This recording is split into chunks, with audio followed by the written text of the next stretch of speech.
How to add a code to the McDonald's app. In today's video, we're going to show you exactly how to add a code to the McDonald's app and redeem your McDonald's gift card for your next meal. It's super simple and we're going to break it down step by step, so let's get started. First things first, make sure you have the McDonald's app installed.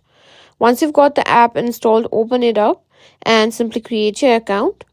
Now that your app is ready to go, let's add that gift card. Open the McDonald's app. Now go to the second tab, that is My Make.